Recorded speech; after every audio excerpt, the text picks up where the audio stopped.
Module 3 में ये last chapter है जिसका नाम है 3.6 समस्या समाधान। हम लोग इस चैप्टर में बेसिकली ये समझेंगे कि किसी भी प्रॉब्लम को यानी किसी भी समस्या को हमें इजी तरीके से कैसे यानी सरल तरीके से कैसे उसको हमें हल करना चाहिए और हल करने के बाद भी हम ऐसे रिजल्ट को प्राप्त करें जो कि बहुत ही एफिशिएंट हो, बहुत ही अच्छा हो। क्योंकि प्रॉब्लम जितनी बड़ी होती है अगर रिजल्ट उसका उतना ही अच्छा आता है तो ये माना जाता है कि आपने प्रॉब्लम को बहुत अच्छे से हैंडल किया, प्रॉब्लम को आपने बहुत अच्छे से हल कर लिया यानी सॉल्व कर लिया।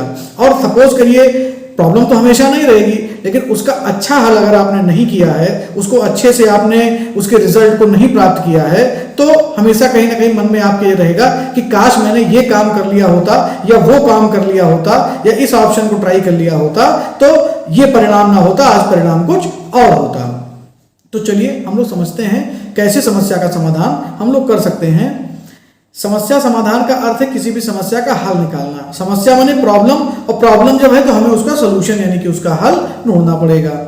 हम सभी रोज समस्याओं को हल करते हैं और बहुत सारी समस्याओं को हल करते हैं। कभी कभी हम किसी समस्या के समाधान को लेकर उलझन में पड़ जाते हैं। ऐसी स्थिति में ये कुछ स्टेप्स बताए गए हैं, कुछ चरण बताए गए हैं, इसको आप क्या कर सकते हैं, उस पर इंप्लीमेंट कर सकते हैं यानी लागू कर सकते हैं। और नॉर्मल अपनी सारी समस्याओं को हल करने के लिए भी आप इस स्टेप को फॉलो कर सकते हैं। बहुत ही ईजी स्टेप है और ये स्टेप आपके एग्जाम में स्टेप में भी पूछे जा सकते हैं और इनमें से कोई एक स्टेप को दे करके ये प्रॉब्लम सॉल्विंग के लिए स्टेप हैं या नहीं इनके बारे में भी पूछा जा सकता है। तो ऑब्जेक्टिव टाइप क्वेश्चन के लिहाज से भी आप इसको अच्छे से याद रखिए। सबसे पहला स्टेप होता है समस्या को पहचानना, आइडेंटिफाई करना। देखिए कई बार हम हल ढूंढने निकल पड़ते हैं, हमें समस्या का ही पता नहीं है। मैंने पिछले भी कुछ लेक्चर्स में आपको बताया था कि जब तक हम एक सर्टेन पॉइंट पे नहीं पहुंच जाते हैं सबसे पहले हमें कंक्लूजन पे पहुंचना होगा कि मेन प्रॉब्लम क्या है, समस्या क्या है। जितनी ज्यादा अच्छी समझ आपकी समस्या के बारे में होगी उतना ही अच्छे हल पर आपके पहुंचने के चांसेस बढ़ जाएंगे। इसको आप अच्छे से याद कर लीजिए। फिर दूसरा भाग है, सपोज करिए आपने समस्या को पहचान लिया, अब उसको कई भागों में बांट लीजिए। बांटने का मतलब उस समस्या को छोटे छोटे भागों में आप तोड़ लीजिए कि ये समस्या है, इससे छोटी ये समस्या है और इसके साथ लगी हुई ये समस्या है। अब समस्या को जब आपने अलग अलग भागों में बांट लिया तो अब आपको हर भागों का एक अपना सलूशन खोजना है। मान लीजिए आपकी जो ओवरऑल समस्या थी उसमें आपके मेन 3 बिंदु हैं। समस्या के 3 मुख्य कारण हैं। भाग में बांटने का मतलब उसके कारण को ढूंढ लीजिए। तो 3 कारण के 3 रिजल्ट भी आपको अच्छे से ढूंढने पड़ेंगे तो उसका आप समाधान ढूंढेंगे और जो सबसे अच्छा समाधान होगा चौथे स्टेप में आप उसको चुन लेंगे। सपोज करिए प्रॉब्लम 3 है और उन तीनों प्रॉब्लम को आपके पास हल करने के लिए 2-3 विकल्प हैं। तो उन 2-3 विकल्पों में से जो सबसे अच्छा विकल्प है उसको आप एक बार सिलेक्ट करिए और इंप्लीमेंट कर लीजिए। समाधान लागू करें और देखें कि क्या होता है, यानी इंप्लीमेंट करके देखिए कि ये जो हमने ऑप्शन लिया है क्या ये सही है या नहीं है, और अगर सही है तो इससे कितना रिजल्ट आ रहा है। हम जितनी ज्यादा समस्याओं का समाधान करेंगे समस्या समाधान में उतने ही बेहतर होते जाएंगे। यानी प्रॉब्लम आप खुद सोचिए। कई बार तो प्रॉब्लम आपके सामने आ जाती है कि आपको सोचने का भी मौका शायद ना मिले। कई बार ऐसा होता है कि आप दूसरे की प्रॉब्लम को देख करके खुद अपने आप को बचाने के लिए उसकी प्रॉब्लम से सबक ले लेते हैं। ये बहुत अच्छा मेथड है सीखने का। कभी कभी ये होता है कि जब निरंतर आप दूसरों की समस्याओं को हल करते रहते हैं तो आपका ब्रेन इतना शार्प हो जाता है यानी कि इतना अच्छे से हल ढूंढने में माहिर हो जाता है कि आप कम समय में समस्या का अच्छा हल ढूंढने में माहिर हो जाते हैं। आप उसमें उस्ताद हो जाते हैं, एक्सपर्ट हो जाते हैं। इसीलिए लेके आप जो कंसल्टेंसीज होती हैं जो कि लोगों को सलाह देने का काम करती हैं उनकी सलाह प्राय लोग लेना पसंद करते हैं, चाहे लीगल फॉर्मेट में हो चाहे किसी भी फॉर्मेट में हो। बिना किसी की राय के कोई व्यक्ति काम करना पसंद नहीं करता है। और जो तजुर्बेहीन व्यक्ति है जिसको तजुर्बा नहीं है और बिना दूसरे से परामर्श किए उसकी राय लिए या उसका पॉइंट जाने हुए काम करता है तो उसको कभी कभी नुकसान भी उठाना पड़ता है।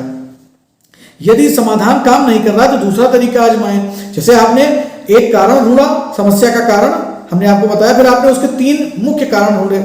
माने एक तो है समस्या, फिर उसके अंदर है उसके मुख्य 3 कारण, फिर उन 3 कारणों को हल करने के लिए आपने एक ऑप्शन सिलेक्ट किया, उस ऑप्शन को आपने इंप्लीमेंट कर दिया। अब उसका रिजल्ट देख लीजिए। अगर रिजल्ट सेटिस्फैक्टरी है, आप सेटिस्फाइड हैं तो फिर कोई बात नहीं है। नहीं सेटिस्फाइड है तो उस ऑप्शन की बजाय आप जो और आपके पास विकल्प थे उनको लगाइए, उनको इंप्लीमेंट करिए। और इसी तरीके से जब आप कई सारे अपने ऑप्शंस को जब आप प्रैक्टिस में लाएंगे तो हो सकता है कि बहुत अच्छा सोल्यूशन आपके सामने आ जाए और आपकी समस्या हल हो जाए। यहाँ पे एक क्वेश्चन के माध्यम से बताने की कोशिश की गई है कि कक्षा में आप एक टीम बना लीजिए, कुछ लोगों को कुछ मुद्दे ले लीजिए और उनसे उनका हल पूछिए।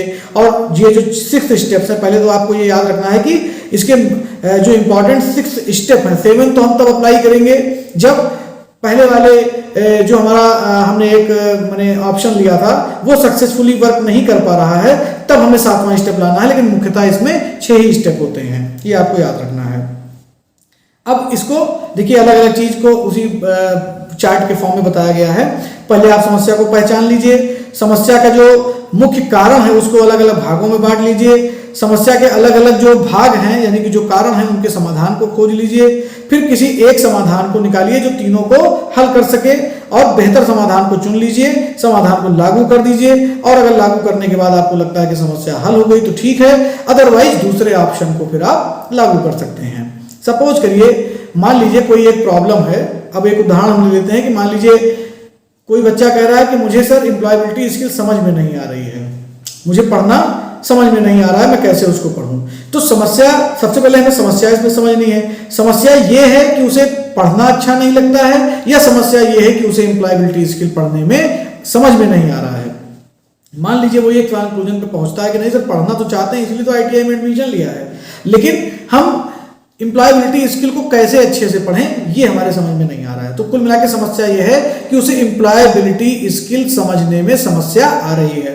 अब उसे क्या वो चैप्टर पढ़ने में समस्या आ रही है जो इंग्लिश में है, जो कि आगे आएंगे, या उसे कुछ टेक्निकल चैप्टर पढ़ने में समस्या आ रही है, या उसे पूरा ओवरऑल एम्प्लॉयबिलिटी स्किल समझने में समस्या आ रही है। मान लीजिए तीनों कारण आपके हैं कि सर हमको तीनों से परेशानी है, हमें इंग्लिश वाले चैप्टरों से भी परेशानी है, हमें ओवरऑल कॉन्सेप्ट समझने में भी परेशानी है, और हमें एम्प्लॉयबिलिटी स्किल के बारे में ही नहीं पता कि ये क्या होता है। तो अब देखिए यहाँ पर आपके 3 कारण थे। अब तीनों कारण के लिए हमें एक हल ढूंढना पड़ेगा। पहला हल ये है कि आप क्लासेस रेगुलर अटेंड करें, टीचर से अपने क्लास में पूछें। दूसरा हल ये है कि जो आप ये वीडियो लेक्चर देख रहे हैं इसको आप प्रॉपरली देखें, रिवाइज करें, कई बार देखें, और इन वीडियो के कंप्लीट होने के बाद जो ऑप्शनल क्वेश्चन इसमें डाले जाएंगे ऑब्जेक्टिव टाइप, उसको हल करें। स्वयं से भी हल करके देखें, एक बार मदद से हल करें, दूसरी बार फ्रेश हल करें, ताकि आपको ऑप्शन उसमें सही गलत ना पता हो। उसके बाद आप देखिए कि कितने क्वेश्चन आप सही कर पा रहे हैं, कितने गलत कर पा रहे हैं। चैप्टर वार हल करिए। अगर आपको ये लगता है कि इससे आपकी स्किल इंप्रूव हो रही है, यानी एम्प्लॉयबिलिटी स्किल पढ़ने में आपकी रुचि भी जनरेट हो रही है, आपको आनंद भी आ रहा है और आपके क्वेश्चन भी लगना शुरू हो रहे हैं, तो दैट मीन्स अब आपको समस्या का हल मिल चुका है। सपोज करिए नहीं हो रहा है, तो आप फिर से सरलता से कई बार वीडियो को देख लीजिए, टीचर से अपने पूछिए। आप इसमें मैसेज भी लिख सकते हैं कि सर हमें ये प्रॉब्लम है, ये चीज़ नहीं समझ में आ गई, प्लीज़ हमें इसको आप दोबारा एक्सप्लेन कर दीजिए। हमें अपना मेन एम है कि हमें किसी भी तरीके से एम्प्लॉयबिलिटी स्किल पर हमारी कमांड हो जाए, हमें वो चीज़ पढ़ने में समझ में आए। 50 नंबर का पेपर आता है, हम उसमें 50 में 49 नंबर पाएं या फिर 50 ही पाएं, तो इसके लिए हमें बराबर प्रयास करना होगा।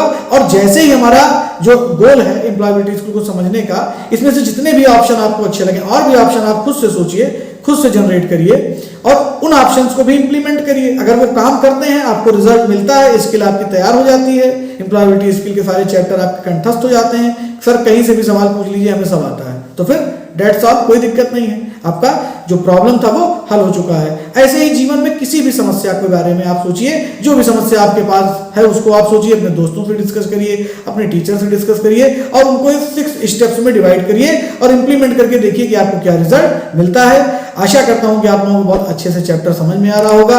आप लोग प्लीज लाइक, शेयर, कमेंट ये सब बराबर करते रहिए ताकि हमें भी वीडियो बनाने का मोटिवेशन मिलता रहे। तो मिलते हैं नेक्स्ट मॉड्यूल में, नेक्स्ट चैप्टर में, तब तक के लिए नमस्कार।